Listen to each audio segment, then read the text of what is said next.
Hello everyone, welcome back to my channel. Today I'm going to be doing my 100 subscribers Q&A. I started planning this before I realised how quickly my channel was growing. So it's grown a lot since I asked this question. We're on 350 subscribers right now, so thank you so much to everyone who has subscribed. It's amazing.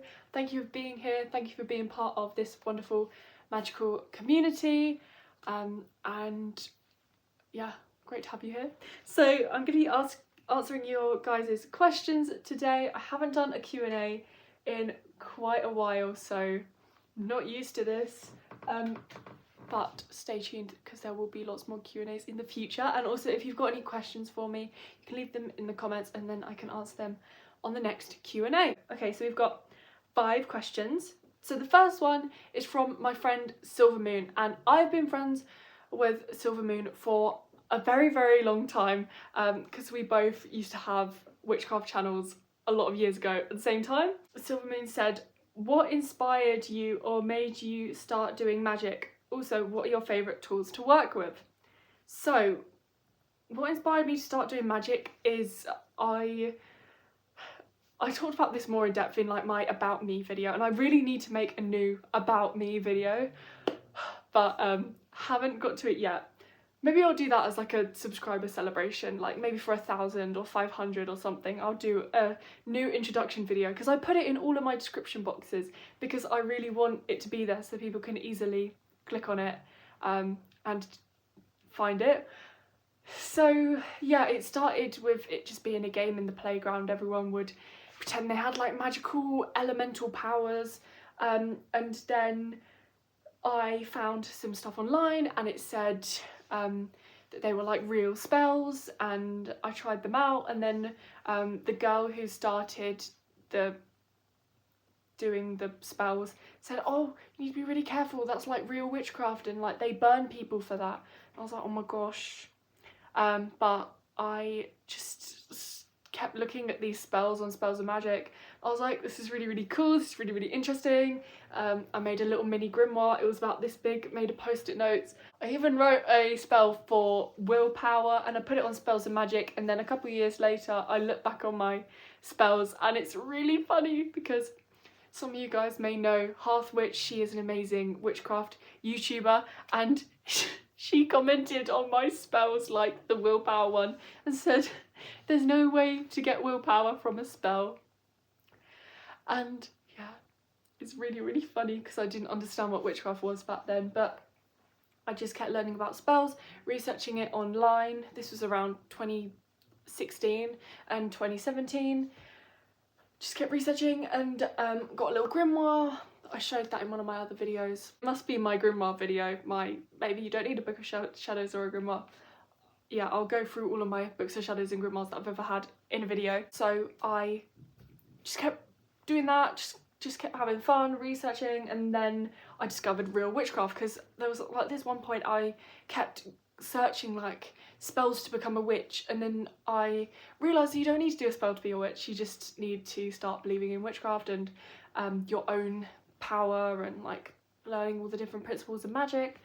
And then yeah, just kept researching, bought some books in the works, started watching some witchy YouTubers when there wasn't many around, started making videos of my own about witchcraft, and then I went down little tangents and stuff, doing fake spells because I didn't understand because I was really young, and took a break for a couple of years, wrote a book about witchcraft, but it was a fiction book, but it was real witchcraft, and then now here I am, restarted this channel, and then now I'm here talking to you guys now. So yeah. What are your favourite tools to work with?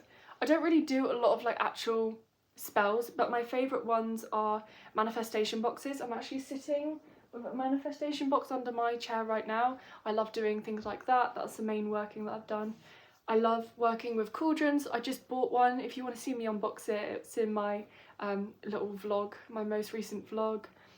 So I'm really excited to start working with that. And any other witchy tools that I have, I leave them in the description box. I've been getting in contact with the Etsy sellers that sell some of my favourite witchy things, and asking if it's okay if I link it in my description box so you guys can find the stuff, because I don't want to advertise their stuff if they want to keep their shop more low-key, because you never know with stuff like that.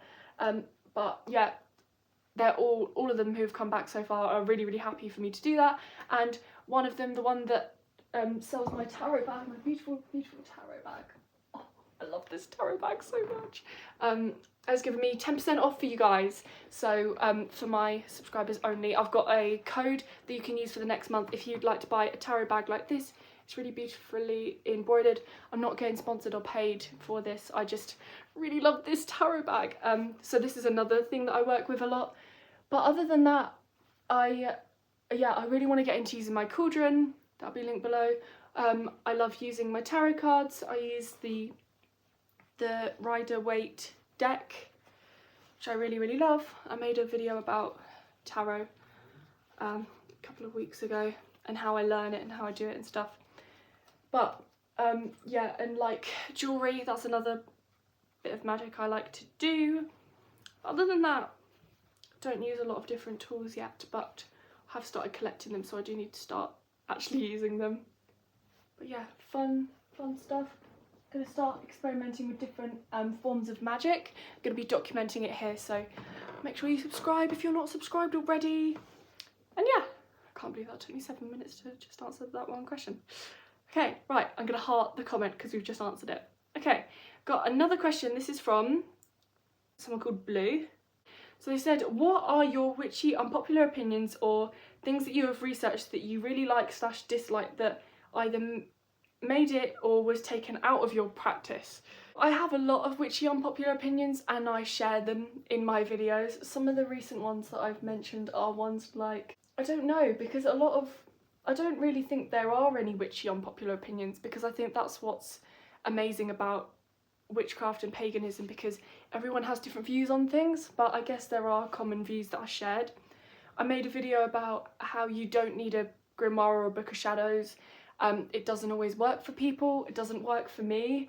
I have learnt some more stuff since making that video, so I want to do a whole video about that. But yeah, stuff like that, sometimes it hinders your progress as a practitioner. So if you want to hear more about that, you can watch the whole video. It's just me talking about that topic. I tend to, like, if I have a witchy unpopular opinion, I really, really think about it and write out a video plan, and then I just film the video. So I do tend to make my unpopular opinions into videos. Controversial things I've said.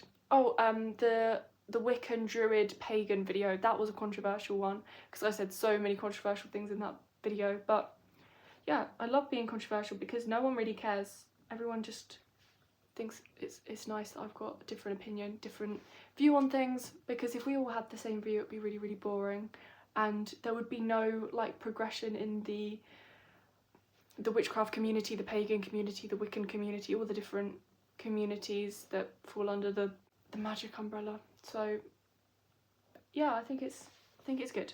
Jar spells, I used to do some of those, but I don't anymore because they're really unsustainable and they keep growing mold. But that's another thing that's talked about a lot, that people say it's their unpopular opinion that they don't do that, like Ivy the Occultist. She talked about that in her witchy unpopular opinions video, I think. And yeah, I guess throughout your craft things do stop being part of your practice, like pendulums. I don't really do pendulum magic. I think it's because I don't really like my pendulum. I don't really feel connected to it, so I need to make a new one or find a new one, which is really consumeristic of me. That's really bad. So yeah, I've answered that one, but that's a really, really difficult question for me to answer in a video like this, so I will definitely do lots of videos about it. Favourite tarot or oracle deck? I'm going to do one for each. So my favourite tarot deck is, as I said, this one, the Rider-Waite deck. It is just the best one. However, I only have 2 tarot decks, so I don't really have that much to go off of, but I know so many people who they've tried loads, but this is still their favourite. I'm going to put that there so it's easier for me to grab it again. I also have the Harmony Nice tarot deck, but I don't use it as much. because I don't feel as connected with it as I did when I first got it. I find it quite difficult to use and to remember what the different suits are, and it just doesn't really resonate with me as much anymore. So I love doing that one. And then oracle decks, I've got two. Yeah, I'm just concerned that I've bought more than that, because that's not good. So I got this one for my birthday. It's Forest Fae. I've only used it about 3 times, but it's really beautiful. It's not my favourite though. I think the other one is my favourite just because I've got more of a connection to it. And this one doesn't really give you straight answers because that's the point of it. So it's really nice. It's meant to make you more confused than you were before you asked the question. But I'm going to do a video about this deck. So yeah, after I've used it for a while, just let you know what I think. I love the designs on it though. It's so beautiful. So yeah, and it's really cute because it could just go in your pocket. And I love with different decks, you get different shapes and sizes and stuff. It's really interesting. But yeah, the Sea Soul Journeys one is my favourite. I will go and get it. So I bought this for when I went on holiday. So I put it in this L'Occitane en Provence bag because it just goes perfectly with it. And it smells like soap. So yeah, I absolutely love this oracle deck. So yeah, this is my favourite one. And I think it might actually end up being my favourite one. Oh, why is it going bent? I really don't want it bending like that. But then it does kind of look like a wave, the way that it goes like that. So, but I really, really like this deck because it just teaches you so many good lessons. It's about all the different characteristics of the sea, remembering to be calm, be patient, like just loads of different characteristics in the sea and linking it to how you can remember those characteristics and use them as like archetypes to live your life a certain way. So when I get frustrated and stuff, I just like imagine this deck and what it would tell me if I had it, or I go and consult this deck. It has 4 different kind of suits sections. So it's got one that's like adventure, I think. It's got this one. I tend to use it more in summer months, but I haven't had it a year yet. I bought it last July. But like that's just so gorgeous. So yeah, and the photography on it is really beautiful. I never thought I'd really like a deck like this with photography on it, but I really do. And I connect quite a lot to decks with like animals on, like characters. I think that's really lovely because they kind of like come to life in your readings, which is nice. So yeah, and it's got this little booklet. But what I like is there's stuff printed on the cards, so you could just read what it says on the cards and you don't even need to consult this book. So sometimes I just do that because I find the information in this book is good, but I don't always need to hear all of that. Sometimes this is enough, and then see what my intuition and myself tells me that I need to learn from that card. So I really like it. I think that tarot and oracle decks and stuff, they teach you a lot about yourself and they help you to look at issues in different ways. So I really, really like them. I think like every morning before I go to school, oh, I should take an oracle deck or a tarot deck with me, but yeah, I don't want them to get wrecked in my school bag. So yeah, actually I'll put this up here. Okay, next question. We have, this is from Morton. Morton is my friend from my other channel, but he supports anything I do here on YouTube. So yes, he said, I would like to know what pagan means, and I also wonder if there is any overlapping between the witch and the goth community or not. So it's really hard to define what pagan means because it means a lot of different things in different contexts, For example, I was walking around school the other day and someone called someone a pagan as an insult, and I really felt like saying something, but I was like, let's not get involved. They're like crazy year 9 boys and they won't understand. It's not worth going there. But it was just really, really offensive to me, because like if someone said, oh, you insert religious group name there, like they would get sanctioned for that. But like, oh, because it's pagan, if I told my head teacher that, I probably wouldn't care unless I stood there with an argument like, this is not okay because I am a pagan is a proper religion, and blah blah blah blah blah. To be fair though, he might actually care a lot, because he does push like inclusivity, diversity and stuff within my school, so you never know. I'm like, I'm not gonna do that because I'm not that kind of person. But yeah, I think there needs to be more taught about pagans, but basically pagan, a lot of us pagans define it as someone who follows a nature-based religion, so that can look different for different people. So it's like a big religion that you can kind of do what you like, but it's kind of for most people an appreciation of the earth, feeling connected to the earth, feeling thankful to it, not just taking from the earth but giving back to it. And some people tend to work with different deities, or some work with no deities at all, some work with deities but in a different way. So they might just work with certain deities on certain days of the week, or they work with loads or just one, or have a matron and a patron. It can get quite complicated, but it can be quite simple as well. So yeah, it's a great religion. And then all of the other religions kind of fall underneath paganism. So you have Wicca, Druidry, heathenry. There's lots of religions that are underneath that term. I don't really know any more than that. There's lots of pagan religions. And with the goth thing, I think sometimes there's some kind of overlapping, because some witches feel like they want to express themselves as a witch by wearing like clothes, makeup, jewellery that is associated with like gothy type things. But witches dress any way they want. Like, we dress however normal people dress. Not that we're not normal, but we dress like how anyone else would. So, but some people like to dress more witchy, some people don't. But yeah, there are a lot of witches who like to dress like gothy, and they might be part of the goth community.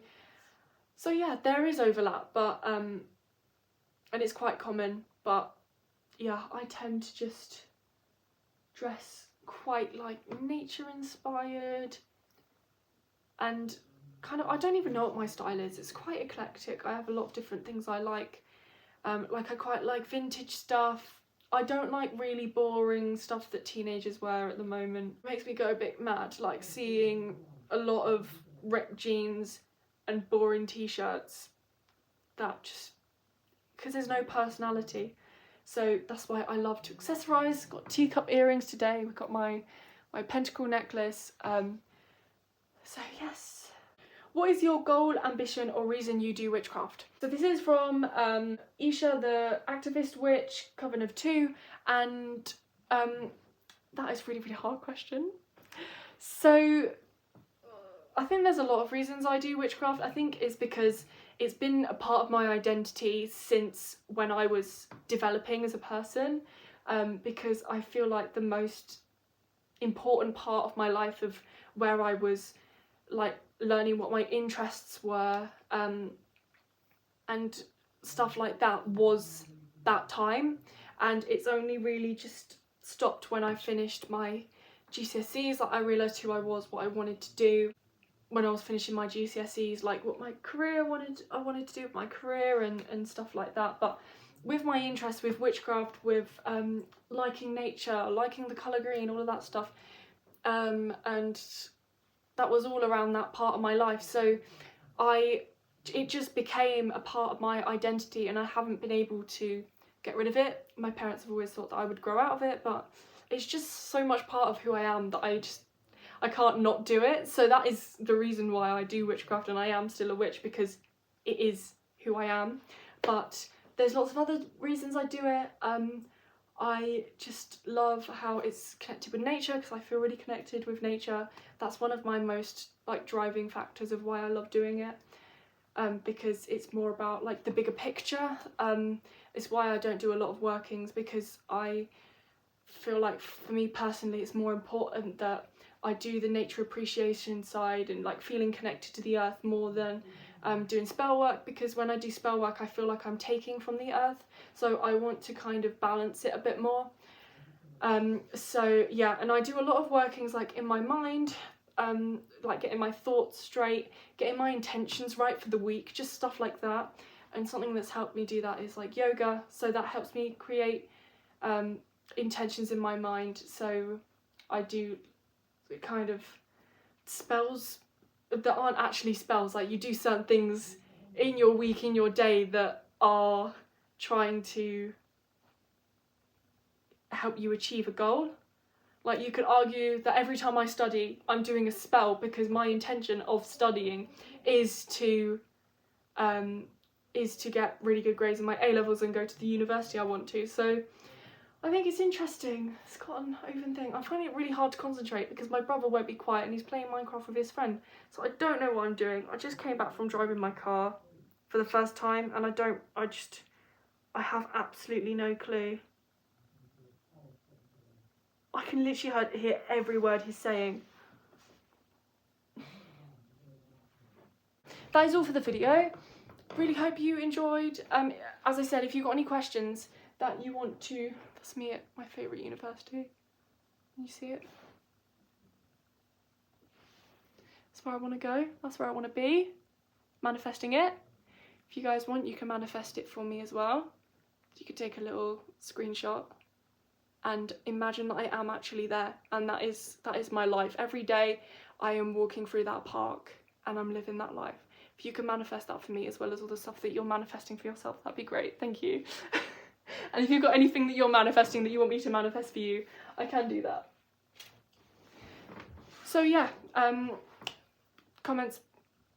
The links to my favourite witchy things will be in the description box, so that you can support all of the lovely Etsy small businesses that I really love to support, and all of their stuff I use every day. So yeah, yeah, that's everything. Just thank you for being here. Thank you for watching this. I really hope that there was something you could take away from this video. Please let me know in the comments what resonated with you. It would mean a lot if you could let me know, because it means a lot to me when you guys resonate with what I say, because that's why I say it. So yeah, I'm gonna go and finish my homework now. Yeah, I'm gonna write about the carbon cycle. I think I'll do my geography carbon cycle question. And yeah, I'll see you guys all soon for the next video. Bye!